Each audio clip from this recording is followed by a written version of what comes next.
va passer au deuxième point de cette première partie.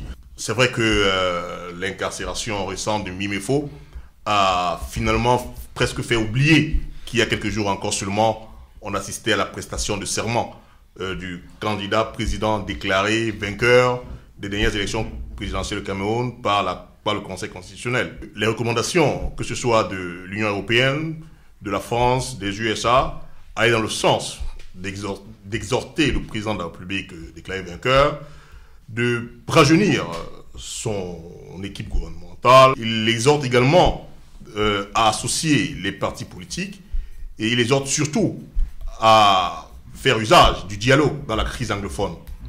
Est-ce que selon vous, ces recommandations peuvent être prises en compte par le président qui prêtait serment il y a quelques jours encore à Yaoundé? Je vais commencer par vous. Je ne dirais pas que je ne pense pas, mais il pourrait répondre à l'Union européenne et à tous les autres que, un, les conseilleurs ne sont pas les payeurs, de deux, que dans la bande dessinée de Tintin, on est jeune de 7 à 77 ans. Et qu'ils préfèrent la tranche qui commence à 65 jusqu'à 77 ans et un peu au-delà. Voilà, donc ça c'est la petite touche d'humour. Je crois que le président Biya est enfermé par un clan qui ne voit que ses intérêts. Surtout pour les 7 années prochaines. Parce que, à tort ou à raison, ils se disent, il ne fera pas un autre mandat après les 7 ans. Parce qu'il a 85. 86. 86, donc il aura 93. Voilà. Donc, il ne fera probablement pas un autre mandat. Et donc, ils se disent, s'il n'est plus là, qu'est-ce qu'on deviendra? Donc, il faut qu'ils...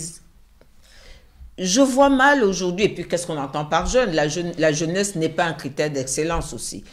Je suis dubitative, je suis extrêmement dubitative sur l'écoute de cet invite et de ces conseils qui lui ont été donnés à droite et à gauche. Je suis à peu près sûre qu'on va attendre mal an, bon an, 6 mois, 1 an pour avoir un gouvernement, un nouveau gouvernement. Et quand bien même on l'aurait, on aura pour récompenser quelques membres du G20 ou du G30 ou je ne sais pas trop quoi. Et ça sera tout. Mais ça sera les mêmes. Ça sera les mêmes. Parce qu'il y a comme une déification, on a bien vu, hein, c'est le candidat de Dieu. Il y a comme une déification. Donc, vous croyez qu'il va tenir compte des leçons des résultats? J'ai su qu'Esso a perdu les élections dans son fief. Dans la logique politique, Esso ne devrait plus être ministre au moment de la recomposition. Parce que le poste de ministre doit être proportionnel ou doit être fonction de... Évidemment, c'est un poste politique. Ça veut dire que tu n'as plus... Voilà, ça veut dire que tu n'as plus de légitimité puisqu'on est ministre. Hein, repartons de la notion de développement autocentré qu'Aïdjo avait mise en place. On est ministre d'abord pour sa région. Il y a des ministres qui n'ont jamais vraiment été élus. Hein. Non. Au Cameroun, contrairement au Gabon dont on va parler, au Cameroun, au Gabon, il faut être les deux, député, ministre et député. Pouvoir être ministre et député. Au Cameroun, non. Mais il y a une question de légitimité. Quand tu es ministre et que tu as perdu les élections dans ta localité, dans ton village, et que tu y repars pour leur dire, voilà, mais personne ne t'écoute. Personne ne t'écoute. Donc, comment va-t-il faire la recomposition de ce gouvernement? Moi, j'attends. Je ne voudrais pas m'avancer parce qu'avec Paul Biya, on a toujours eu des surprises. On est allé nous chercher un Atangandji, dont personne ne s'attendait. On peut demain nous dire que c'est Momo qui est ministre de l'AT. Ça ne m'étonnerait pas parce que c'est du Paul Biya pur et dur. Dans les Momo Jean de Dieu, vous voulez dire, hein, mais oui, l'homme du G20, on peut aller nous chercher Banda Camille, ministre de la Défense, ça ne m'étonnerait pas. Parce que Paul Biya est dans... D'accord. Il aime... voilà. Alors, Amel. Il y a oui. Ce qu'il faut dire, c'est que moi, je me suis imposé, je vais dire à la fin, la peine de suivre tout le discours d'investiture du président Paul Biya jusqu'à la fin. Et je me suis rappelé en 92. En 92, moi, j'entrais en terminale. Et comme beaucoup de personnes, à cette époque-là, on avait déjà eu un discours sorti de la crise qui parlait déjà des jeunes et tout.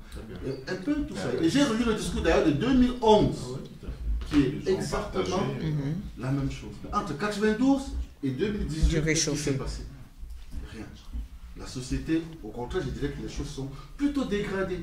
Donc lorsqu'on écoute le discours du président, on n'a pas l'impression d'écouter un chef d'État qui propose une vision à son pays. Mais là, la question, c'était, est-ce que les recommandations de ces différents partenaires, que sont la France, l'Union européenne, les États-Unis, est-ce qu'elles vont être mises en place? J'allais justement en venir. Je vois mal comment elles vont être mises en place. Avec qui? Alors qu'il s'est entouré des personnes qui sont totalement coupées. Des jeunes, en premier, de la population, et qui parlent entre eux. Voilà. Le même langage entre eux. On parlait de tribalisme tout à l'heure. C'est fantastique de constater qu'il n'y a pas de tribalisme entre eux. Donc c'est multi-ethnique, on retrouve de partout. Mais par contre, c'est une catégorie d'âge qui ont été comptables de tout ce qui s'est passé jusqu'à ce moment. Et puis... Je vois très mal comment il va pouvoir, aujourd'hui, après avoir prôné la guerre pour résoudre le conflit anglophone, comment est-ce qu'il va revenir à la table des dialogues?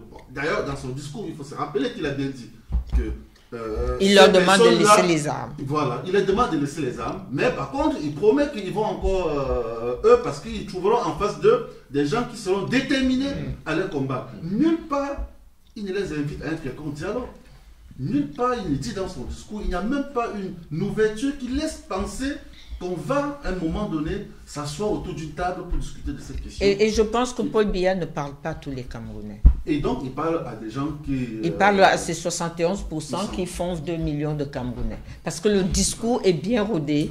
C'est ça le drame de Paul Biya. C'est qu'il y a des gens qui sont laissés au bord de la route. On a le problème du Nord-Ouest. À la limite, moi je veux dire, tu as créé ton parti à Bamenda, c'est à Bamenda que tu aurais dû repartir pour parler à ton peuple en disant, vous ne pouvez pas me faire ça, parce que c'est ici que je suis venu chercher votre adoubement en créant le RDPC. Et je reviens vous voir, mettons-nous autour de la table. Mais tu envoies des gens qui ne représentent personne et qui n'ont aucune légitimité. Donc, moi, je pense... D'accord. Alors, Abdelaziz, c'est la même question. Alors, d'habitude... Paul Biya peut-il finalement céder aux pressions de ces bailleurs de fonds? Parce que ce sont quand même ces bailleurs de fonds. D'habitude, sur Paul Biya, vraiment, je suis l'homme le plus pessimiste au monde. Nous sommes deux. Ah oui, je suis Paul Biya, et ça, c'est la relation que j'entretiens avec cet homme, à qui je trouve beaucoup de cohérence pour sa conservation du pouvoir. Il ne vit que pour cela. L'objectif de la vie du chef de l'État camerounais, c'est la conservation de son pouvoir. La preuve, c'est que il peut avoir des inondations onériques quelque part au Cameroun. Il peut avoir des problèmes sociaux. Il ne se prononce pas, il ne se déplace pas, il n'y va pas. Donc la préoccupation n'est pas le bien-être des Camerounais. Et quand il en vient à évoquer les Camerounais dans ses discours, c'est de manière formelle et rituelle. Le 31 décembre, le 10 février. Quand on fait le verbatim, si on achète l'anthologie des discours de Biya aux éditions Sopecam, on va être impressionné par la science de la répétition. C'est un excellent musicien même pas simplement de jazz, puisqu'on improvise encore au jazz, mais c'est un excellent musicien de cabaret. Mais tu oublies de dire que comme la répétition est l'art de bien enseigner. Il a compris, les Camerounais intègrent cela. Je ne sais pas si c'est par défaut qu'il enseignerait, mais tout au moins, en répétant, c'est que il y a des gens qui écoutent la même chose. Tout à fait. Et qui, pour lui, parce que je pense quand même, 3 choses. Le devoir d'humilité que devrait avoir un président comme Paul Biya, le devoir d'humilité, qui s'applique à l'ensemble de la classe politique camerounaise. Parce que quand vous ne réussissez pas à... Je pense que l'engouement qu'il y a eu pendant la période électorale a été un effet de loupe, même de mirage. Quand vous ne réussissez pas à mobiliser 10 millions, tout au moins de Camerounais, pour aller aux élections, pour aller voter, pour participer à une participation conventionnelle, il faut que les hommes politiques camerounais, au premier rang desquels le président de la République se pose des questions, se disent, mais qu'est-ce qui ne va pas? Devoir d'humilité. L'impératif du dialogue, Douglas en parlait tout à l'heure, dialogue et la réconciliation. On a quand même parlé de cette question de réconciliation nationale. Guy Nyassa, avec notre histoire, la mémoire du Cameroun, oui, on parlait, je ne sais pas si c'est Lona Wangwe qui parlait de la France, on a un contentieux historique qui n'est pas simplement une question idéologique d'un UPCiste ou d'un Camerounais révolutionnaire. On a un contentieux historique qui a des métastases, qui se traduit de différentes manières.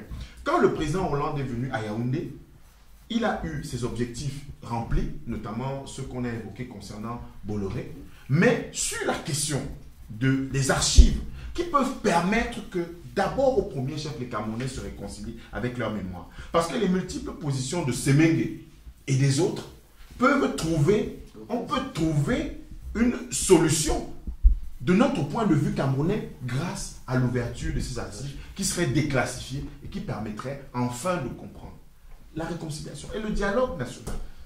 Comment dans le nord-ouest et le sud-ouest on peut penser que les groupes disparates vont déposer les armes sur le seul fait d'un discours d'investiture absolument classique? Ce n'est pas possible. C'est devenu un problème politique et qui ne peut se régler que politiquement. Et la question du devoir de reconstruction, ce pays a reconstruit totalement. À construire par beaucoup de côtés, mais à reconstruire pour ce qui a été brisé. Les jeunes, de quels jeunes parle-t-on? On a un président du Conseil économique et social, Ayan Luc, qui n'a jamais tenu de session depuis 1986, mais qui a trouvé le moyen de construire un siège pour le Conseil économique et social. Moyennant quoi, les 3/4 du Conseil économique et social, les conseillers sont morts. Mais il est président du Conseil économique et social. Quelqu'un qui a été ministre de l'économie et du plan en 1975, ouais, comme Ayan, comme le Premier ministre, le premier député, le député qui survit aujourd'hui de 1975, qui était de la QI, et Kavaye Djibril, Niadi Fendi. On a des octogénaires à la tête de l'État. Si le président, dans le corps dirigeant, ses amis de 60-70, change, bien on peut lui prêter même un début de prise de conscience. Mais le reste sera de l'écume. Tout à fait. Ce sera de l'écume pour contenter 2 ou 3 ambitieux. Il a parlé de Mbanda Kani et tout à l'heure, quelques soutiens à qui on va donner des strapontins comme ce qui s'est passé en 92. Et ce pays va continuer de sombrer. Je n'ai pas l'impression que le président Biya ait retenu la moindre leçon, ni de son expérience, ni de ce que l'élection a révélé sur le plan de l'humilité, devoir d'humilité, sur le plan de l'impératif du dialogue et de la réconciliation avec notre histoire, avec nos partenaires dont tu parles. Tu ne peux pas avoir un partenaire qui est acteur majeur de la désagrégation de votre pays. Et on dit qu'il vous a donné des recommandations pour le rajeunissement. Et enfin, sur la reconstruction, on a des projets, la CAN, la Coupe d'Afrique des Nations, que le Cameroun aurait accueilli de manière royale et normale. On en est encore, Menzefman, Douglas, Léonard, Guy, on en a encore à faire un emprunt obligataire. En novembre 2018, de 150 milliards pour finaliser des travaux qui doivent permettre d'organiser une Coupe d'Afrique Nation prévue en 2019. On s'est moqué des Camerounais pendant longtemps. Quand Ahmad était préoccupé, il s'inquiétait, on l'a insulté. Il a fallu qu'on organise une mascarade avec Samuel Eto'o pendant l'élection pour encore nous enfumer. Et aujourd'hui, on se rend compte par la voix de Motazé qui ouvre l'emprunt obligataire, qu'on a trompé les Camerounais. Tout à fait. Mais qu'est-ce qu'il faut attendre donc de cela? Je veux bien être convaincu, pessimiste de la volonté et optimiste de la conscience. Je veux être convaincu. Merci. Alors, Léonard, sur ces recommandations des partenaires majeurs de l'État du Cameroun. Je pense qu'on est en plein jeu de rôle. on est dans un jeu de rôle.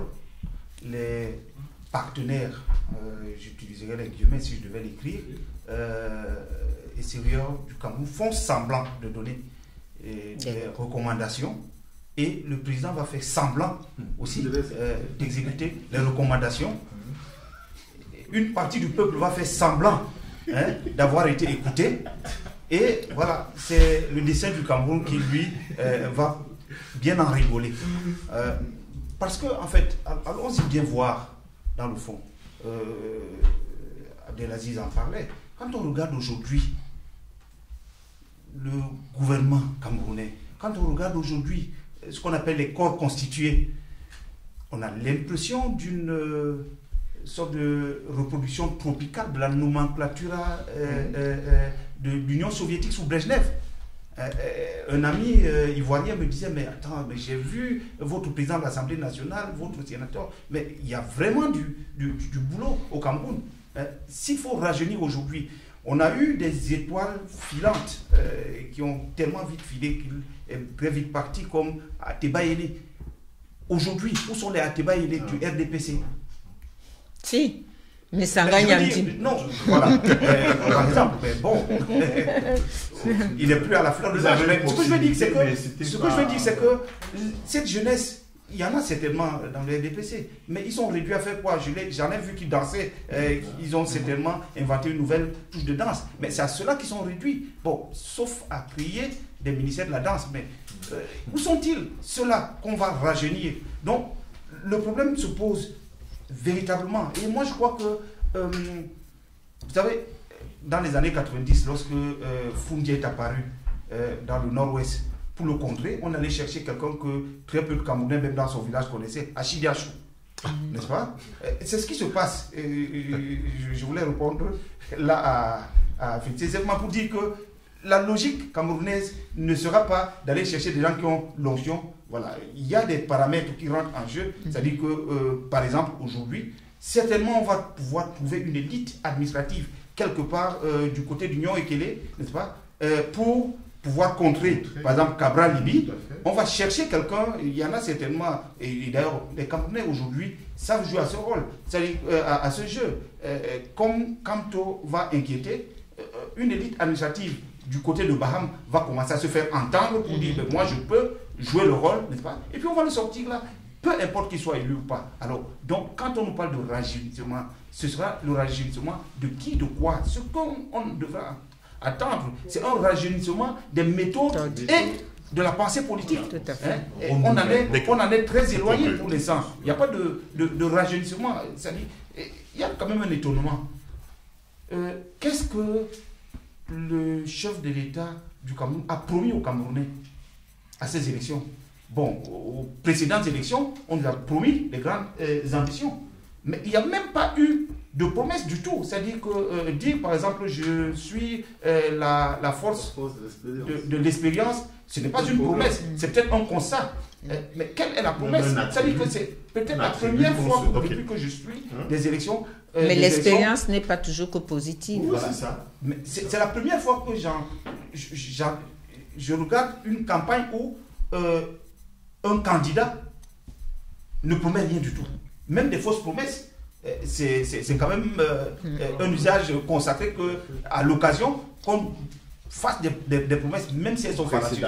Voilà, donc, parce qu'on a entre-temps promis tout, le contraire de tout, l'inverse de tout, et donc on a fait le tour de tout ce qu'on pouvait promettre, et aujourd'hui, bon, on en est là. Donc moi je dis, on est dans un jeu de rôle, purement et simplement. L'Union européenne, la France se moque des Camerounais. Moi, ce n'est pas sous cet angle-là que j'attendrai le chef d'État. Je l'attendrai par rapport à ce qu'il a promis lui-même, ce qui s'est engagé lui-même de laisser comme marque dans l'histoire du Cameroun. Souvenons-nous, en rencontrant un journaliste français, il disait qu'il veut rester dans l'histoire comme celui qui aura apporté aux Camerounais la liberté et la démocratie. Les grands hommes... La démocratie et la je rappelle que... Les grands hommes d'État se battent pour entrer dans l'histoire, les hommes politiques se battent pour être réélus. Voilà. Oui. Donc, il voudrait rester dans l'histoire du Cameroun comme celui qui aura apporté la démocratie et la prospérité. Or, l'encre de son discours d'investiture avait à peine séché que nous avions un cas retentissant de déni de liberté vis-à-vis des Camerounais. Donc, je voudrais que, pour ce mandat, qu'il ait peut-être à cœur lui-même de travailler pour que ce à quoi il aspire à devenir dans l'histoire du Cameroun, qu'il puisse au moins en prendre le chemin. Ben non, il aspirait à rester au pouvoir le plus longtemps possible. Il a réussi. C'est son seul rêve. Voilà. Nous lui prêtons des idées qu'il n'effleure même pas. On fait des rééditions de ces nous lui prêtons. Je dis, il a parlé devant tous les Camerounais. Oui, mais je comprends très bien. Je me rappelle, j'étais allé au Cameroun à l'investiture en 2000 quelque chose. C'était au Palais des Congrès. J'ai vu des gendarmettes faire le saut de bouche de danse classique. Le chef de l'État était là. Je me suis dit, mais il y a une musique camerounaise quand même. Il y a du makossa. Pourquoi est-ce que des gendarmettes qui n'ont jamais fait de danse classique, avec des poids énormes et des derrières proéminents, feraient un saut de biche sur une musique de Mozart et tout? C'est la Beethoven, voilà. Ensuite, on a des choses comme ça. Ensuite, ça fait chic, ça fait... Combien d'années après, ce chef de l'État, alors que les Camerounais sont amoureux de football, a daigné aller présider une coupe du Cameroun? Le Camerounais n'est pas sa préoccupation. C'est le pouvoir qui est sa préoccupation. Deux choses différentes. La preuve, il meurt tous les jours. Des artistes. Mais il a envoyé des condoléances à Trump pour Aretha Franklin. Des félicitations au président congolais pour le prix Nobel. Mais on a oublié et Boussi Boulaga, son propre camarade promotionnaire au séminaire. Et une des plus grandes figures de l'intelligence africaine contemporaine qui est mort et qui a été enterré dans... Pourquoi voulez-vous que ce soit différent? Paul Biya est un enfant gâté. Combien de Mongo Betty on aura au Cameroun? Combien de Mongo Betty? Combien de Francis Bébé on aura au Cameroun? Mais il faut dire les choses comme elles sont. Combien de Vincent Guigny? Combien d'Hilaire Penda qui vient de partir? Ce sont des gens qui ont atteint le sommet dans leur domaine respectif, de niveau mondial, mais jamais reconnaissance de leur jamais une reconnaissance. Quand on l'évoque, on nous dit non, il a été représenté, il a envoyé un mot à la veuve. Je dis, mais vous rigolez ou quoi? Vous pensez que Aznavour meurt en France et Macron va envoyer un mot à sa veuve et que non, Macron adresse officiellement des condoléances à sa famille. Et les obsèques sont faites. Les obsèques nationales. C'est de ça qu'il s'agit. Paul Biya est un enfant gâté de l'administration camerounaise. Et comme tout enfant gâté, il se comporte comme tel, c'est tout. D'accord, Amel. Je pense qu'il faut se focaliser décidément sur autre chose, parce que si on devrait analyser le discours et l'attitude du chef de l'État camerounais, on en serait encore toujours en train d'évoquer des espoirs et des choses que l'on espère tous, mais que l'on est presque sûr et certain qu'on ne verra jamais se réaliser. Ça, c'est une évidence. Donc, Lionel, tu parlais tout à l'heure du président qui n'a rien promis, rien proposé. D'ailleurs, sa déclaration de candidature, il a dit « J'accepte le fait que vous vouliez que je sois candidat ». Donc, lorsqu'on l'analyse, on peut très bien dire qu'il n'en avait rien à foutre.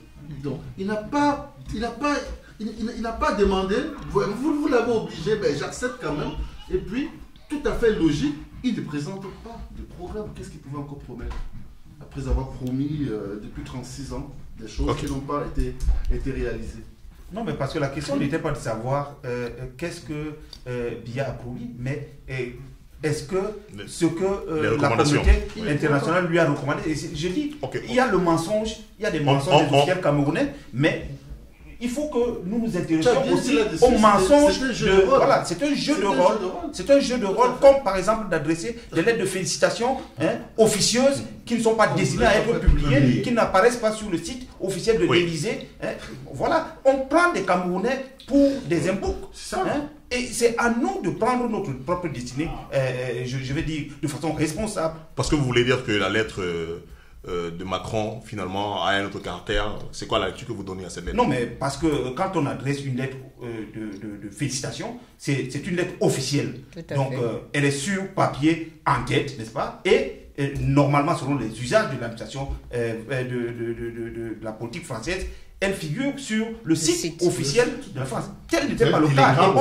On nous dit, voilà, la lettre, et d'ailleurs, elle a été certainement écrite sur un bout de table dans un restaurant, et la signature elle-même n'était pas conforme, et donc à l'Élysée, on dit qu'elle n'était pas destinée à être publiée. Mais quelle est cette lettre qui n'est pas destinée à être publiée et que le destinataire s'empresse de publier? Mais tout simplement, le destinataire s'empresse de la publier. Il avait intérêt à le faire pour dire, voilà, j'ai été reconnu, j'ai été adoubé. Voilà, c'est tout. D'accord. Alors, on poursuit. Il est un fait particulier qui se déroulait la veille de la prestation de serment. Et ce fait n'est pas du tout entendu dans le discours du chef de l'État, ce qui est assez curieux. C'est l'enlèvement des 80 élèves. Quel commentaire vous donnez à ce fait qui était totalement absent du discours du chef de l'État, mais quelques jours après, on nous apprenait que ces enfants enlevés avaient été finalement retrouvés sains et saufs. Abdelaziz. Qui les a enlevés d'abord? Parce qu'on peut se poser la question. Oui.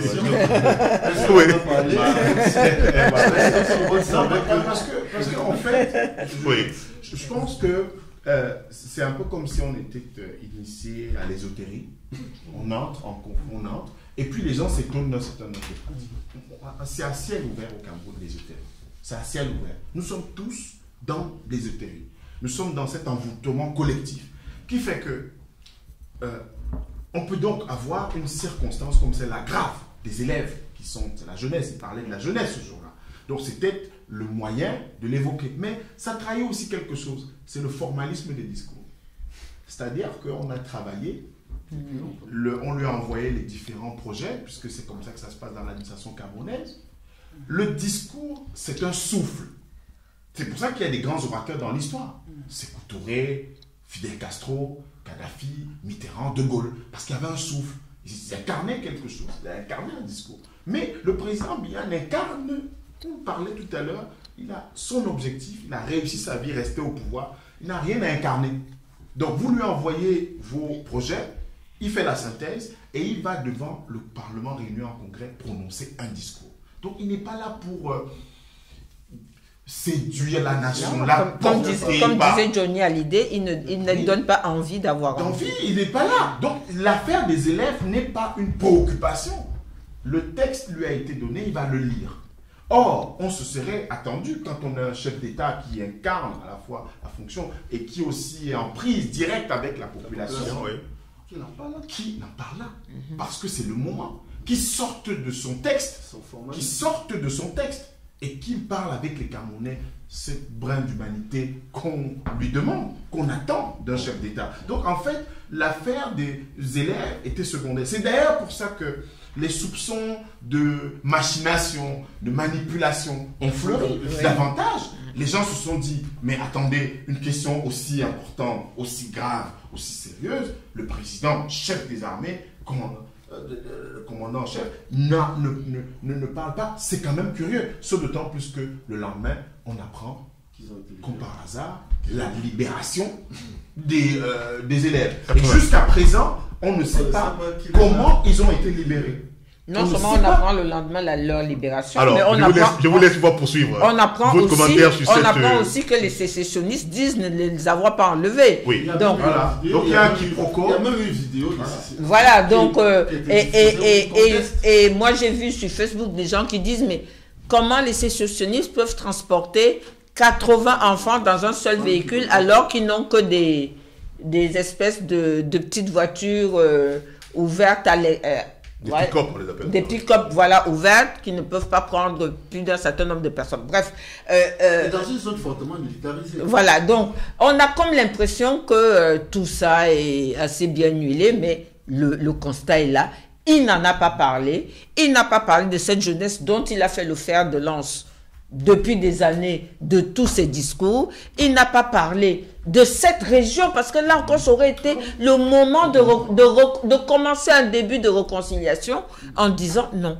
Et c'est tout par rapport à cette région, il prend un ton martial, un ton autoritaire, un ton militaire. À un moment, il peut dire à tous ces gens, écoutez, à Tangandji, tout le reste là, c'est bon. Laissez-moi maintenant parler de ma voix paternelle, de ma voix suave, Ce sont des Camerounais. Laissez-moi leur parler. Laissez-moi leur tendre la main. Mais tout ce petit clan autour, ah ben non. D'abord, ça a commencé très tôt. Hein. Les gens commençaient à revendiquer des revendications professionnelles, sectorielles. Tout de suite, terroristes. Terroriste. Mon confrère Bala Agbor Bala a été traité de terroriste.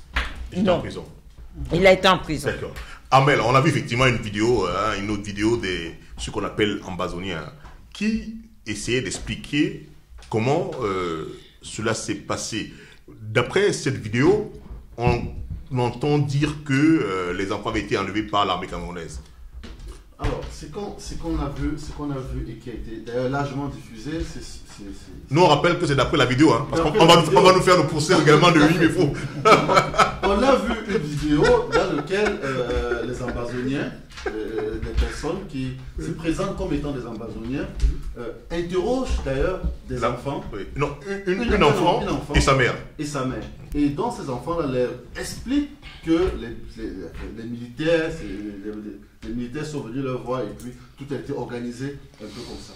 Donc, ce qu'on retient derrière tout ça, c'est quoi? C'est qu'au moins, lorsqu'on met en relief tous les éléments que l'on a, on enlève 80 enfants dans un pays, mais personne n'en parle. Et non pas seulement des officiels qui n'en parlent pas, mais même les médias ne s'intéressent pas du tout.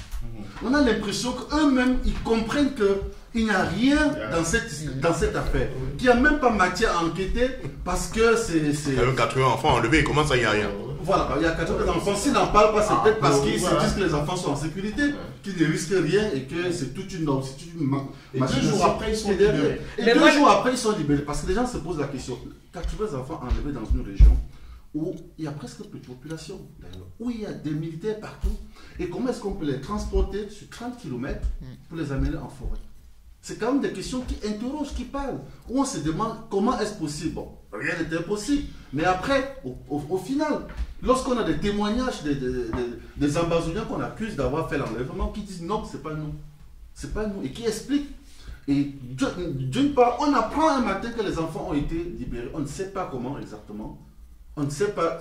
Moi, il y a une photo qui m'a posé problème. C'est celle où on voit les enfants autour d'une table, joyeux, pour des enfants qui ont été enlevés par des terroristes séquestrés dans la bourse. Ils ne peuvent pas être aussi frais. Alors, Léonard, finalement, il y a une espèce de discrédit comme ça qui, de plus en plus, s'abat sur tout ce que peut dire l'État du Cameroun. C'est quel sentiment que vous avez au regard de toute cette actualité qu'on commence ici? Sur l'État, et pourquoi pas sur le Cameroun tout entier? Si vous voulez. Au-delà de l'État, nous devons tous avoir honte de ce qui se passe aujourd'hui dans la zone anglophone du Cameroun. Nous devons tous avoir honte de ce qui se passe dans le septentrion camerounais. En tant que Camerounais, nous devons avoir honte que nous en soyons arrivés là. Nous devons avoir honte quand on a vu. Moi, je suis hanté par le regard de ce petit enfant porté sur le dos de sa mère, qui est canardé.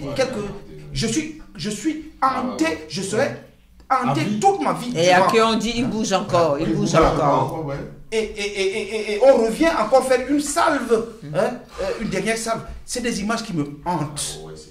C'est des images qui ne s'effaceront jamais de ma mémoire. Alors, la région anglophone est en train de devenir une région de non-droit. Tout à fait. Je suis hanté par des images que j'ai vues de militaires tués, décapités. Des images circulantes. Je me dis, c'est mon Cameroun qui en est à ce niveau. Cela nous hante. Parlons à présent du Gabon. Une inquiétude et des rumeurs persistantes perdurent sur l'état de santé du président Ali Bongo. Le 28 octobre dernier, 4 jours après qu'il ait été interné dans un hôpital en Arabie Saoudite, le porte-parole du gouvernement, M. Ike Koni, informait de ce que le président avait eu un malaise. Et depuis, plus rien. Est-ce qu'à votre avis, c'est une façon de communiquer qui participe à rassurer, y compris les hommes d'affaires dans le pays et même les citoyens gabonais? Quel est votre avis là-dessus? Je vais commencer par vous, Léonard. Sur ces silences sur l'état de santé du président gabonais. ce qu'on peut constater déjà, c'est que les autorités, les officiels gabonais ne sont sortis de leur mutisme que pour démentir une information qui avait circulé, donc qu'on a qualifiée de fausse. Mais ils n'ont pas manifesté, et ils ne semblent pas manifester l'intention de communiquer pour dire véritablement ce qu'il en est, voilà, de l'état de santé du chef d'État gabonais aujourd'hui, qui pose des inquiétudes, effectivement. C'est ça la nature de nos États. Hein.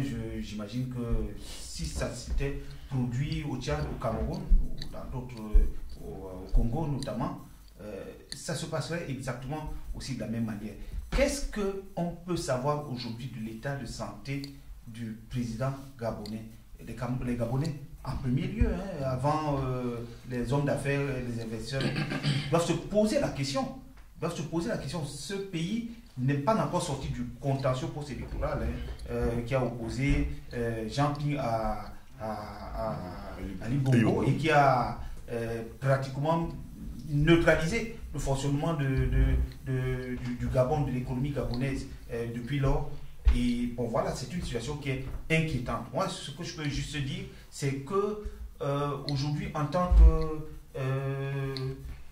citoyen africain, je revendique ce statut de citoyenneté africaine. En tant que voisin du Gabon, nous ne pouvons qu'inviter les officiels gabonais à être plus ouverts, à dire, au lieu de laisser la porte ouverte à toutes sortes de spéculations, n'est-ce pas, à dire effectivement quelle est la situation. Mais je pense que peut-être que la solution de ce problème ne se trouve pas à Libreville. Sans en avoir vraiment la preuve, mais j'ai le pressentiment que la solution se trouve à Paris. D'accord. Alors, féliciter sur ce silence. Alors, d'abord, la communication a été très, très mal faite. La communication a été très mal faite parce que dans les pays africains, et notamment francophones, et plus particulièrement l'Afrique centrale, qui est quand même un boulet hein, de cette Afrique, tout est tabou. On oublie qu'avant d'être président de la République, c'est des hommes. Et qu'ils ont été élus par un peuple qui voudrait savoir jusqu'à leur état de santé. Pourquoi ne pas faire des bulletins de santé et informer les peuples, le peuple qui vous a élu, si tant est que vous ayez été bien élu, de votre état de santé? Ça, c'est le problème. Si les choses étaient correctement faites, on saurait qu'il a des problèmes cardiaques, il a ci, il a ça. Aujourd'hui, on est dans une situation où je dirais que le Gabon vit au rythme de l'électrocardiogramme de M. Bongo. Alors moi, je ne suis pas d'accord avec notre ami sur le fait que la solution vienne de la France, puisque quand le père Bongo est mort, les choses ont bien fonctionné. La constitution du Gabon, elle est claire. C'est le président du Sénat qui assure l'intérim et organise les élections dans un délai. À l'époque, c'était Mme Rose Rogombe. Elle a bien assuré l'intérim, elle a organisé les élections. On peut discuter sur les élections, Ali les a-t-il gagnées ou pas, ça c'est autre chose. Donc, je pense qu'aujourd'hui, nous n'avons aucun élément sur l'état de santé, mais surtout les conséquences à venir de cet AVC, parce qu'on sait qu'il a fait un AVC, en tout cas quelque chose comme ça. On n'a pas aujourd'hui... En tout cas, de l'avis officiel hein, du porte-parole du gouvernement, c'était simplement... une légère fatigue. Une extrême fatigue. Une extrême fatigue. Une charge de travail. D'accord. Donc, on n'a pas... Donc, je vais reprendre les mots du porte-parole. On n'a pas les conséquences médicales de cette extrême fatigue. Est-ce qu'elles permettront à M. Bongo de continuer à assumer sa charge? Est-ce que son système sera en état pour qu'il continue à assumer sa charge? Dans tous les cas, d'après la constitution du Gabon, la vacance du pouvoir n'est pas encore établie. D'accord? Donc, Madame la présidente de la Cour constitutionnelle, Marie-Madeleine Boranto, 3e,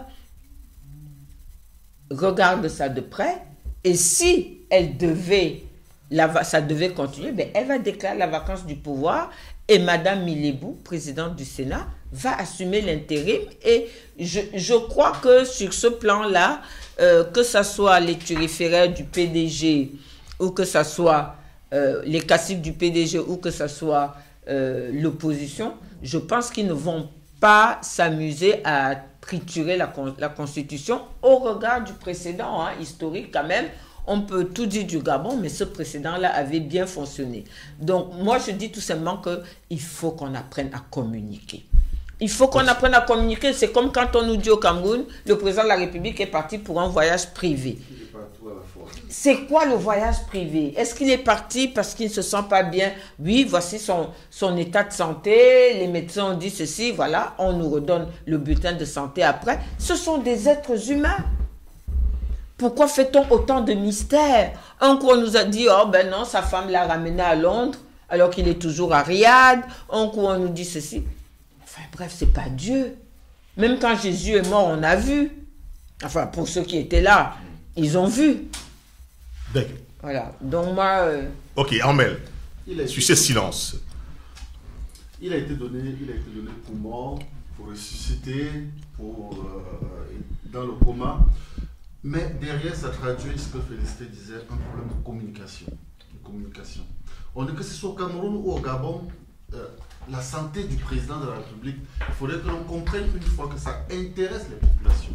Ça intéresse ceux qui votent, ceux qui veulent savoir. Alors, on se pose la question de savoir si la décision qui est prise est suffisamment. Le président, lorsqu'il décide, est-ce qu'il est conscient de ce qu'il fait?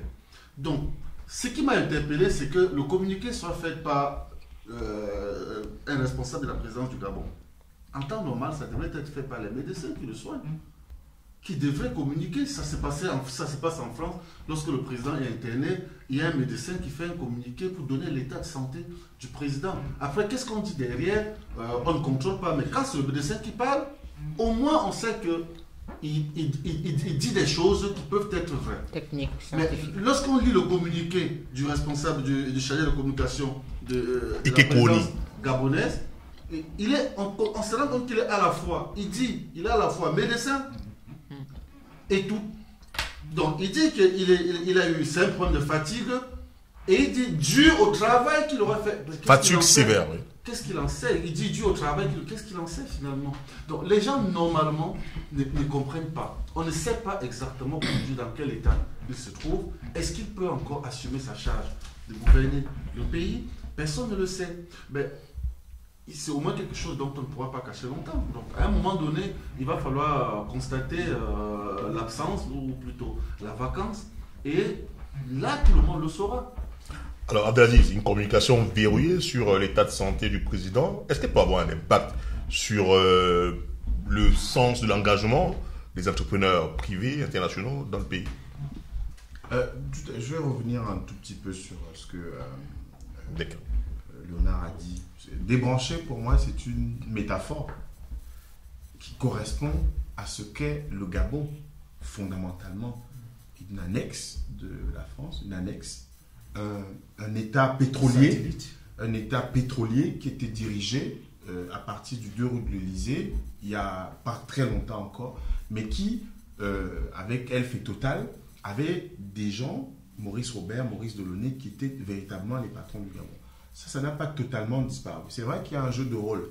Ali Bongo l'a admirablement joué. C'est-à-dire qu'avec cette fameuse histoire de Total qui devrait payer ses impôts, je pense que quand on commence à avoir quelques accros avec Paris, on a vu ça dans le landerneau de l'Afrique centrale, on manipule tant et si bien que beaucoup d'Africains qui sont aujourd'hui en quête de souveraineté, qui veulent voir leur pays être dirigé par des hommes, des vrais, des chefs d'État intègres, eh bien, ça leur parle. C'est en résonance, ça fait écho à des demandes. Et que la question de débrancher Ali Bongo, c'est que Zefman parlait d'un jeu institutionnel normal et classique. C'est-à-dire que Mme Bourancho qui constate et Mme Milébou qui assure l'intérim conformément à la lettre de la Constitution. Mais on parle du Gabon, un pays qui n'est pas neutre dans vraiment que ce soit les questions stratégiques de la sous-région Afrique centrale, mais aussi d'un pays où on ne peut pas, traiter la question d'Ali Bongo sans qu'il y ait un certain nombre de forces, d'éléments qui interviennent. C'est-à-dire qu'aujourd'hui, je suis à peu près sûr que le président Macron, Jean-Yves Le Drian, le ministre de la Défense, Mme Parly, ils sont sur le dossier pour savoir comment véritablement gérer la situation, compte tenu d'un certain nombre d'éléments, effectivement liés à l'histoire, mais surtout un élément géostratégique. Maintenant, sur la question qui a été posée, je pense que les éléments qui ont été, je les reprends. Oui, l'impact économique oui, sur le pays. Bien sûr, Ali Bongo est fatigué. Pourquoi? Dit-on, parce qu'il a travaillé. Prenons les résultats d'Ali Bongo. Ali Bongo a gagné en 2009 contre André Baobab, un certain nombre de gagnants, principalement André Baobab. Il avait fait un certain nombre de promesses, notamment la question de l'émergence. Le plan émergence. Plan émergence Gabon, avec un certain nombre d'éléments fondamentaux ou centraux sur la diversification des partenaires. D'aller voir les Malaisiens, parce qu'il fallait diversifier l'économie. Les Singapouriens, les gens de avec Singapour. le projet Graines. Le projet Graines, la production d'un certain nombre de produits, de l'huile de palme, ou bien développer le cacao, avec Olam, etc. Les mines de fer, le minerai de fer dont regorge le Gabon devait être transformé localement et d'aller changer fondamentalement la structure de l'économie gabonaise.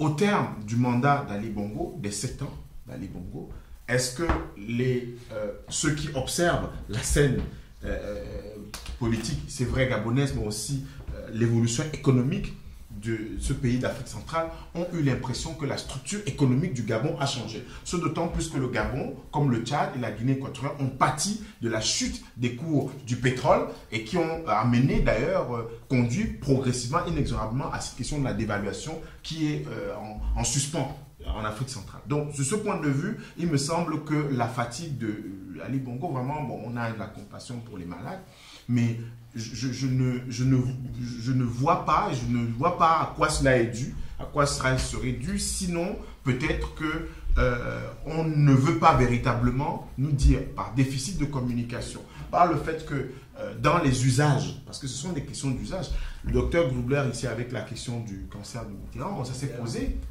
c'est que, est-ce qu'à un moment, quand on dirige un pays, les citoyens ont le droit de savoir quel est l'état de santé de celui qui dirige, d'autant plus que ça a des enjeux et des implications énormes. Moi, malade aujourd'hui, ce serait une sorte d'état mouillé dans la vie du Cameroun.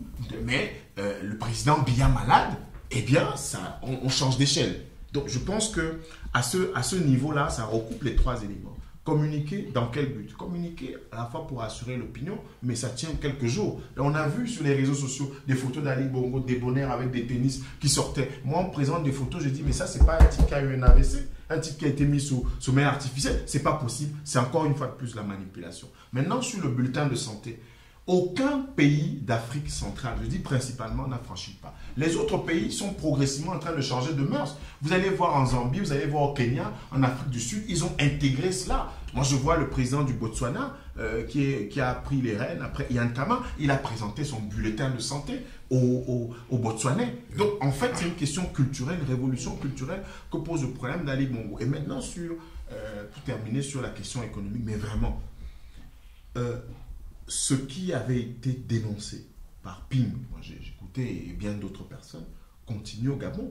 Une économie de prédation, un cercle autour d'Ali Bongo qui dirige ostensiblement le pays, les ministres qui sont des faire-valoir, c'est-à-dire que vous avez au gouvernement des gens qui ne sont que des sortes de gens qui occupent des Marocains, des paravents, mais la réalité, on l'a vu avec l'affaire du directeur de cabinet, on a vu qu'à la présidence, un cercle restreint gouvernait et dirigeait le Gabon. Et je pense que ça pose problème aujourd'hui, puisque si on en vient à la question de prononcer, de constater la vacance, il faut tenir compte de ces éléments-là. C'est-à-dire qu'au niveau de la famille Bongo, dans le camping, est-ce que véritablement on pourrait trouver une solution de transition qui ne passerait pas par le jeu institutionnel, le rétablissement de Jean Ping, parce que c'est ce que Jean Ping demande. Jean Ping demande d'être établi comme président conformément aux résultats de l'élection présidentielle tel que son camp l'a validé, tel que son camp l'a comptabilisé à travers les PV, l'a revendiqué.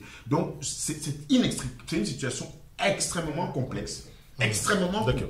Qui fait qu'on ne peut pas simplement voir ça du point de vue du jeu normal ou classique des institutions gabonaises. Alors, Léonard, justement, je vais vous laisser répondre à la question, mais je voudrais simplement ajouter qu'il est attendu, comme le président Paul Biya d'ailleurs, demain, 11 novembre, à Paris. Mais il ne sera pas là, c'est déjà dit. C'est déjà dit, je crois qu'il sera remplacé par... On peut l'attendre très longtemps. Il ne sera pas là, je crois qu'il sera remplacé par quelqu'un. Moi, je ne sais pas, je pose des questions et surtout pas pour moi les questions, attention. Les questions, c'est surtout pas pour moi, en général, c'est pour ceux qui nous suivent. Je voudrais revenir, si tu me permets, sur les propos respectifs de Félicité et de Abdelaziz. Non, au-delà du fait que le système tel qu'il a été mis en place et géré par Bongo le Père vers la fin était plus solide. Mais il y a eu des tout-sautements. À savoir, n'oublions pas, le parrain de ce système, le parrain institutionnel à l'époque, Sarkozy, a dû y aller. Paul Biya a dû mettre la main pour qu'il y ait des arrangements. Déjà au sein de la famille, cela n'allait pas de soi. Et puis après, on a vu aussi les querelles entre les deux cousins germains, comme on les appelait, c'est-à-dire Ali Bongo et Albert Mbaoubam, n'est-ce pas? Oui. Avec toutes les conséquences qu'on a vues. Et pour revenir à la situation d'aujourd'hui, André Mbaoubam, comme on l'appelait, et pour revenir à la situation d'aujourd'hui, j'aime bien cette formule de Martine Aubry qui dit quand il y a le flou, c'est qu'il y a un loup. Voilà. Il y a du flou autour de ça. On nous a balancé des photos, justement, Abdelaziz en parlait, n'est-ce pas? Des photos prétendument de Ali Bongo sortant de l'hôpital alors qu'il dit qu'on très bien couché, n'est-ce pas?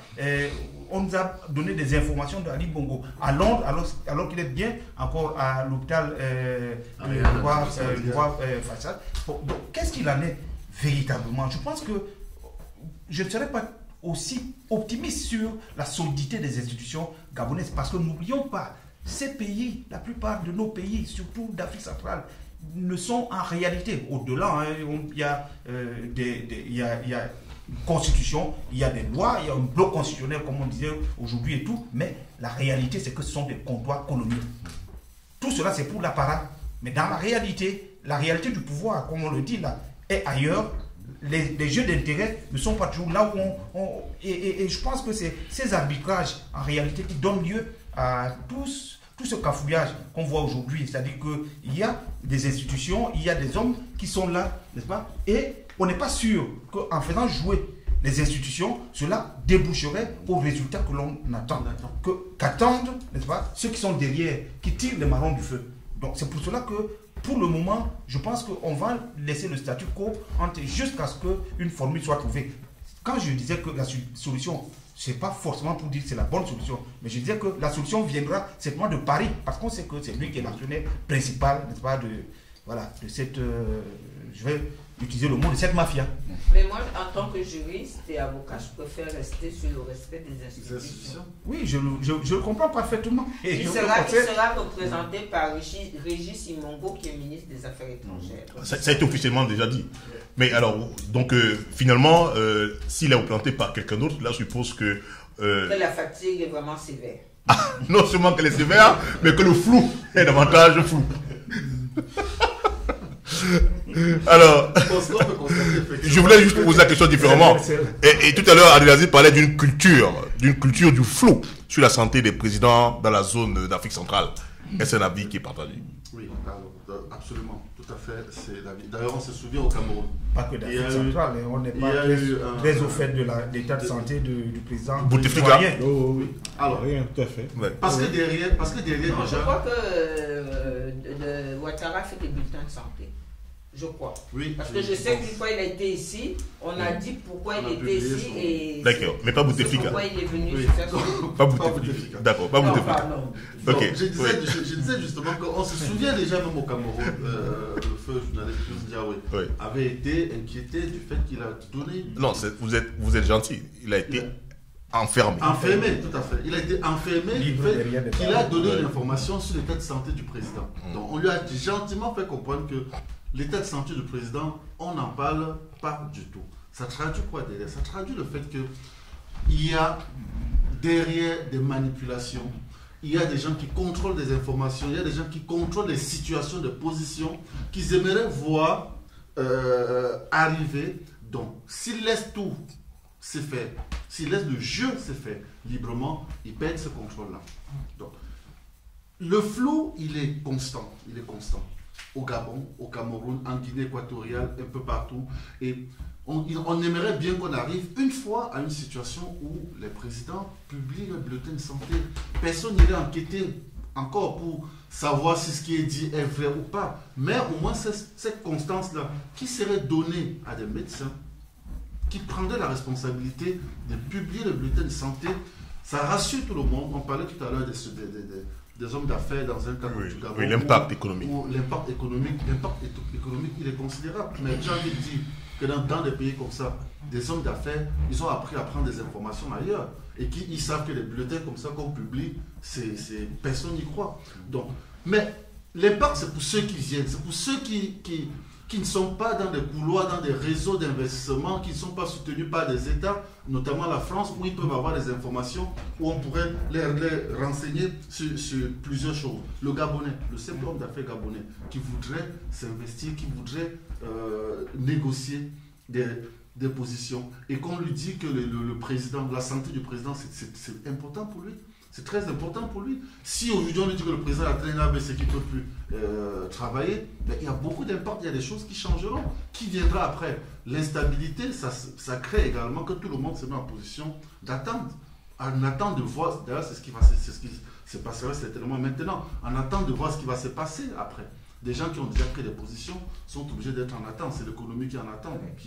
C'est pour ça que j'ai résumé en disant que la situation du Gabon est pendue à l'électrocardiogramme d'Ali Bongo. Personne n'a pas non plus d'initiative là-dessus. La transparence sur la communication des états de santé des chefs d'État, même en Occident, c'est plus un slogan que rien. Mais c'est déjà quelque chose. Mais le fait déjà de communiquer au moins dans les années 80, je crois que ça devait être en 87, le président Paul Biya va en visite officielle, en visite de travail aux États-Unis. À l'époque, on savait plus ou moins que Ronald Reagan couvait un cancer. Et Eric Chidjé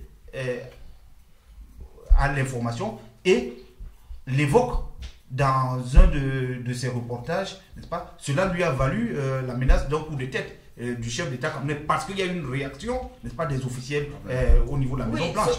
On a parlé de l'état de santé du président Mitterrand ici. Ce sont des informations qui peuvent être connues et placées comme secret défense ou confidentiel.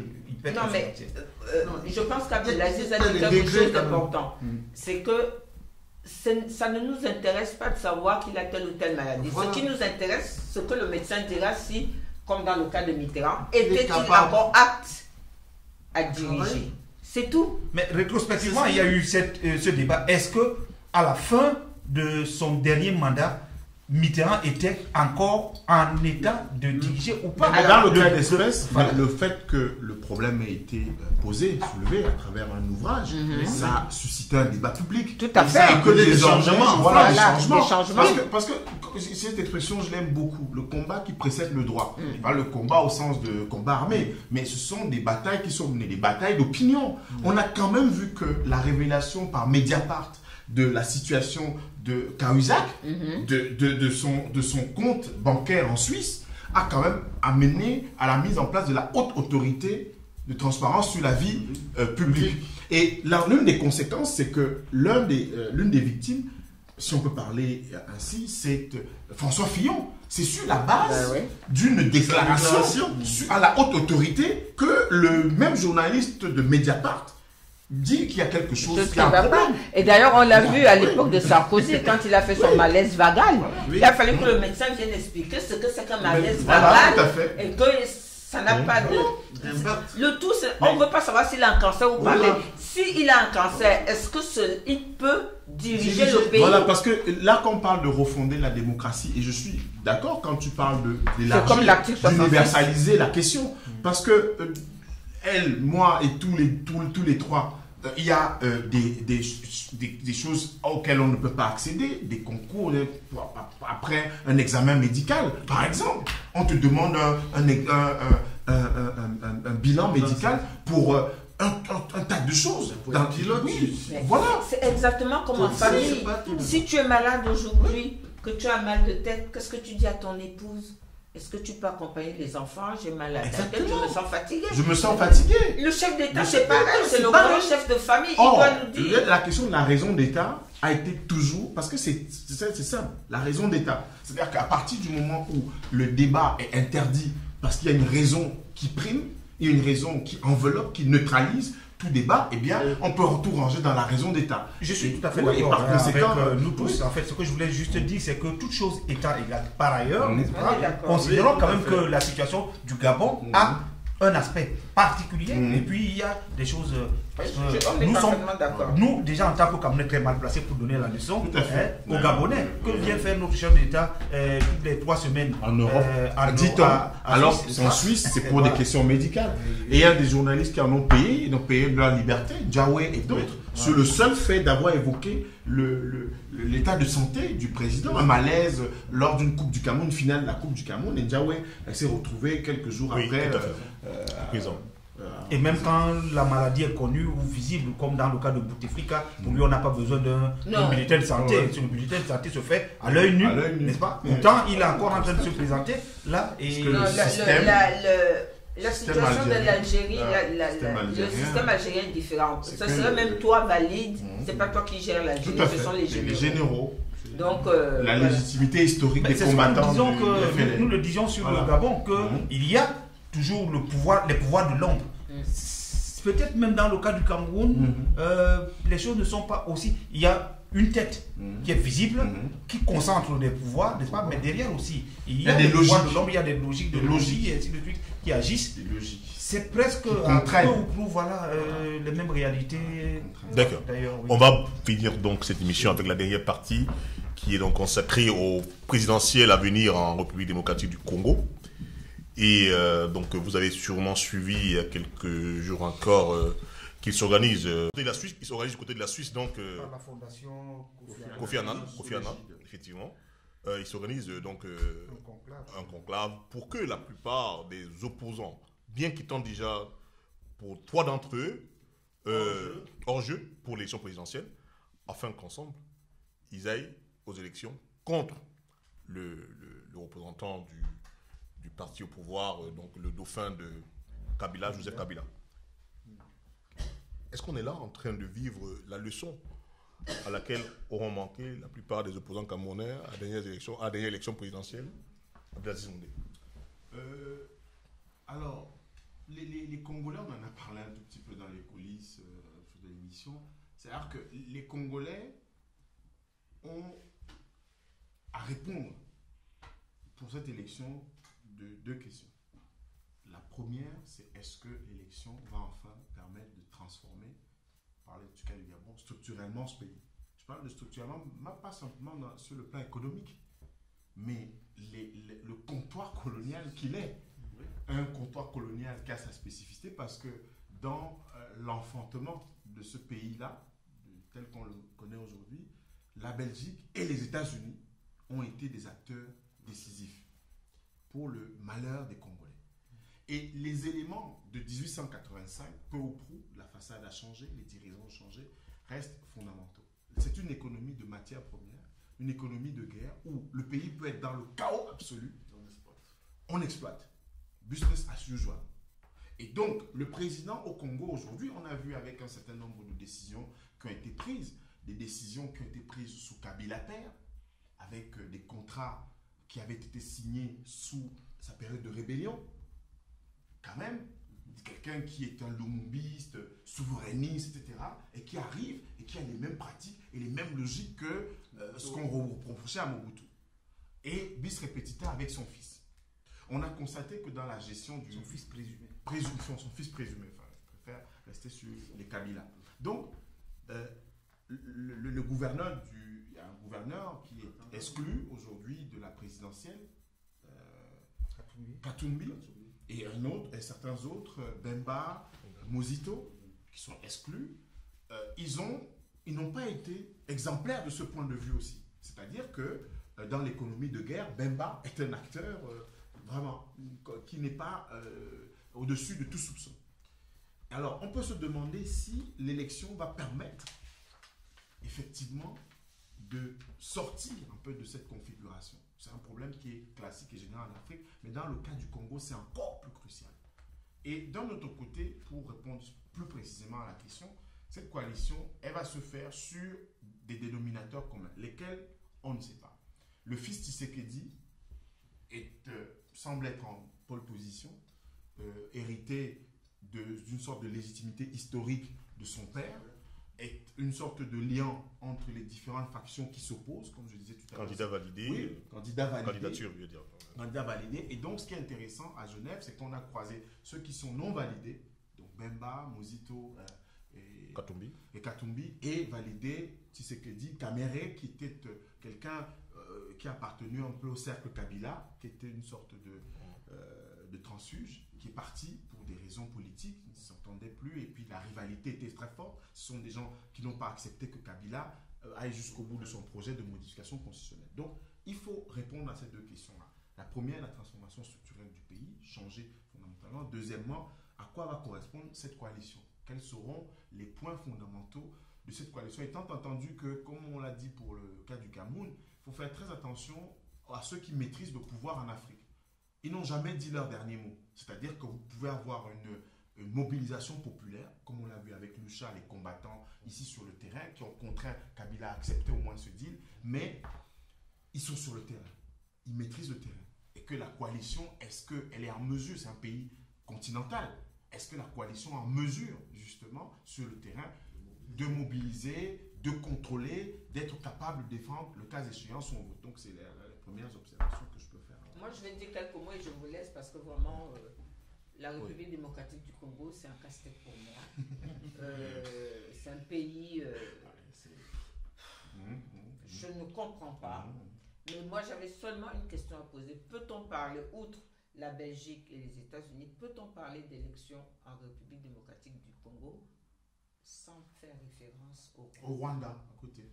Je parlais de ces logiques, ces intérêts. Hein. J'ai su il y a quelque temps que le ministre actuel de la Défense, ou l'ancien ministre de la Défense du Rwanda, fut chef d'état-major des armées. Oui, tout à fait. Tout à fait. Alors, voilà, moi, c'est un pays trop compliqué. Oui, c'est très compliqué. Oui, on a récemment eu, j'ai eu la chance d'avoir récemment... Le Rwanda est un acteur de l'économie de guerre. Oui.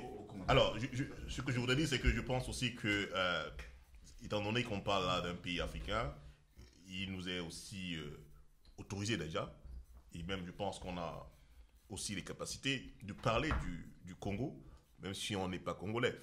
On a eu la chance d'avoir ici sur ce plateau Maïzo, qui a développé des analyses assez pertinentes et assez curieuses d'ailleurs sur l'origine rwandaise, y compris de Joseph Kabila. Et donc, il développait l'impossible organisation d'élections au Congo. Mais est-ce que c'est aussi l'avis des Camerounais que nous sommes sur ce plateau? C'est pour ça que nous avons donc intérêt à discuter de cela, pour que les gens qui nous suivent essaient de saisir ce que la diaspora camerounaise, par exemple, pense des élections donc prochaines, des élections présidentielles au Congo. Oui. Alors, je vais aborder le sujet sur l'angle de la coalition qui est en train de se faire là, et un peu avec le parallèle avec, avec le cas camerounais. C'est dommage. Sans toutefois oublier la question qui est posée, l'interrogation de Félicité qui est du rôle même du Rwanda dans le problème du Congo. Lorsqu'on analyse le Congo, dans tous les sens, les conflits, on se rend compte d'une chose, c'est un pays qui est victime de sa trop grande richesse, de son sous-sol, et qui attire des convoitises. À un moment donné, à une époque même, je crois que c'était une option qui était envisagée, qui était carrément de partitionner le pays. Il y avait même un discours, un discours qui était attribué au président Sarkozy qui disait que aussi autant de richesses ne peuvent pas être laissées à un seul pays. Donc, il fallait en donner un peu à d'autres voisins. Donc, c'est une voie qui était donc très poussée. Donc, il a fallu, il me semble, la mobilisation des Congolais qui sont mobilisés à l'extérieur et à l'intérieur pour que le pays ne soit pas divisé. Maintenant, ce qui est vu, ce qui est observé et qui est en train de se jouer à Genève, je fais deux observations par rapport au cas camerounais. D'abord, il faut se rendre compte que c'est à l'initiative de la Fondation Kofi Annan, donc un acteur tiers, qui visiblement n'a pas, d'intérêt direct dans l'affaire démocratique du Congo. Bon, d'intérêt en guillemets, parce que il peut aussi agir qu'elle intervient pour faciliter ça, pour faciliter la mise en place d'une coalition qui irait aux élections. Peut-être parce que des gens ont des intérêts que des élections d'abord aient lieu. Beaucoup de personnes ont des intérêts que des élections aient lieu pour qu'on sorte quand même de la situation qui est parfois anticonstitutionnelle et qui ne réjouit personne. Pour le cas du Cameroun, il n'y a pas eu, à mon avis, il y a eu des appels à la coalition. Il n'y a pas eu d'initiative prise par une organisation camerounaise ou internationale ou un peu partout pour mettre les opposants, l'opposition. Encore, lorsqu'on dit opposition au Cameroun, il faut s'interroger sur quelle opposition, puisque aujourd'hui, on constate que des candidats, est-ce qu'il s'agit seulement des candidats qui sont présentés ou il s'agit de toute l'opposition? Donc il n'y a pas eu cette initiative-là, et même les acteurs ne se sont pas parlé franchement, et on peut imaginer que la situation est très très différente. Dans le cas du Congo, on a des candidats qui ont été recalés à l'élection présidentielle et qui avaient un certain poids, qui ont joué un certain rôle, même dans la situation même du Congo aujourd'hui, et qui entendent peser sur l'élection présidentielle. Même lorsqu'ils n'ont pas été, lorsqu'il n'a pas été possible pour eux d'être candidats. Il y a deux candidats dont la candidature a été validée.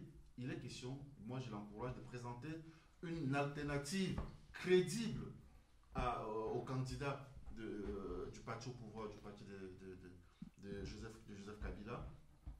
Et donc, maintenant, la question, c'est de savoir, est-ce qu'elle réussira à mobiliser dans un pays qui est grand comme un continent? Est-ce qu'elle aura le temps nécessaire pour mettre en place les structures de contrôle, créer la dynamique nécessaire pour susciter un vote, une adhésion derrière cette candidature-là? Et ma grande interrogation, c'est la question des intérêts. Quel est l'intérêt de la Fondation Kofi Annan? Ça, c'est l'interrogation que moi, je me pose. Et évidemment, c'est une fondation qui est dans son rôle de par ses statuts, de par son objet à exister. Mais on a eu des cas où des organismes nationaux, internationaux agissent parce qu'ils ont été mandatés par des intérêts économiques derrière pour pouvoir agir dans ce sens-là. Est-ce qu'on n'est pas encore en face d'une manipulation? C'est la grande question. D'accord. Alors, pour donc finir sur cette séquence qui était d'ailleurs le dernier point de cette émission cet après-midi, le Congo, la République démocratique du Congo, il est impossible de s'imaginer une élection présidentielle au mois de décembre prochain dans les conditions actuelles. Rien n'est impossible dans ce pays qui est un pays mystère. Je veux dire, le Congo est un véritable mystère. C'est un pays qui est tellement compliqué que tout ce qui advient là-bas sort carrément des normes. Donc, je veux faire 2 ou 3 observations rapidement pour que nous ayons vraiment, à la suite des observations et des interventions que nous avons suivies sur ce sujet-là, une idée un peu panoramique, n'est-ce pas, de ce vaste pays, ce pays continent. Il y a aujourd'hui un recyclage générationnel observé parmi les hommes politiques congolais aujourd'hui, et c'est une particularité peut-être du Congo qui pourrait s'exporter sur d'autres pays. On a un Kabila fils, on a un Lumumba fils, on a un Bemba fils, on a un Mobutu fils, voilà, un Tshisekedi fils, voilà. Et quand on sait ce qui s'est passé avec les pères, c'est une reproduction générationnelle, n'est-ce pas, visant à maintenir ce pays dans une sorte de statu quo. Hein, et Maître Zefman parlait du rôle du Rwanda. Il y a aussi le rôle historique de l'ONU dans ce pays. Depuis les événements qui ont conduit à l'assassinat dans des circonstances que nous connaissons de Lumumba, l'ONU a toujours constamment joué un rôle que j'aurais du mal à qualifier, parce qu'aucun adjectif ne peut véritablement permettre de le faire avec précision, n'est-ce pas? Un rôle, mais tellement néfaste dans la vie de ce pays, sans qu'il ne se soit jamais remis en question. Aujourd'hui, ce pays abrite l'une des guerres, je ne sais pas s'il faudrait l'appeler guerre civile, les plus meurtrières au monde, sans qu'on en parle. Qu'est-ce qui se passe dans l'Ituri, qu'est-ce qui se passe dans le Kivu, et ainsi de suite. Personne n'en parle. On vient juste pour attirer un peu notre regard, ou alors pour se donner bonne conscience d'attribuer un prix Nobel de la paix à quelqu'un qui se bat les mains nues. Ce médecin, n'est-ce pas, voilà. Mais au-delà de ça, c'est quand même un véritable drame que vit ce pays. Alors, donc, est-ce que les élections vont se passer? Moi, je pense que si la communauté internationale qui tire d'énormes profits, je veux dire, si les pays occidentaux, les grandes puissances, qui tirent d'énormes profits, n'est-ce pas, de ce qui se passe au Congo, veulent que les élections se passent dans ces conditions-là, elles vont se passer comme ça. Et ils en tirent d'énormes profits. C'est pour cela que d'ailleurs, il n'y a pas de remue-ménage extraordinaire par rapport à la situation tragique du Congo dans les médias. Voilà, c'est business as usual pendant que les gens meurent. Mais peut-être il faut se féliciter au moins d'une chose. Le conclave qui se passe en ce moment en Suisse, à l'initiative de la fondation Kofi Annan, peut témoigner de ce que le peuple congolais, en dépit de ses divergences, et peut-être aussi même en dépit de ces incohérences, la classe politique congolaise veut se donner les moyens de ne pas disparaître, de ne pas laisser disparaître totalement leur pays, comme cela est organisé en Occident. Souhaitons que cela débouche sur quelque chose de concret. C'est peut-être un dernier coup de chance que ce peuple, à travers ses leaders politiques, peu importe qu'il soit en accord ou pas, et d'ailleurs, il vaut mieux qu'il ne soit pas en accord, sinon ce serait un retour vers le parti unique. Il y a des divergences qui seront toujours là entre Bemba, entre Katumbi et Tshisekedi, fils ou père, voilà, peu importe. Mais l'essentiel, c'est quoi? C'est qu'ils se disent, voilà, nous voulons que notre pays demeure un pays uni, qu'il appartienne aux Congolais de se déterminer par rapport à leur destinée. Et est-ce qu'ils réussiront? Et moi, il y a une chose qui m'interpelle par rapport à tout cela. Les Africains, de manière générale, l'attitude des Africains en général, on ne voit pas une mobilisation. C'est un véritable drame qui se passe. Et le Congo est central en Afrique. Il est central, n'est-ce pas, dans toutes nos projections de développement panafricain, dans toutes nos projections, n'est-ce pas, de regroupement, de construction d'une puissance économique, politique panafricaine. Le Congo est central. Mais les Africains se taisent et voient dépérir un pays frère, un pays important du continent africain dans des conditions que nous connaissons. Merci, ce sera donc le mot de la fin. Chères téléspectatrices et téléspectateurs de DIAF TV, cette émission est maintenant arrivée à son terme. Merci à tous ceux qui ont permis sa réalisation, notamment à Alex Gustave Azebazé depuis le Cameroun, et puis à toute notre équipe technique derrière les caméras. Merci. Au revoir. Merci à vous d'avoir fait notre invitation. Merci à DIAF TV.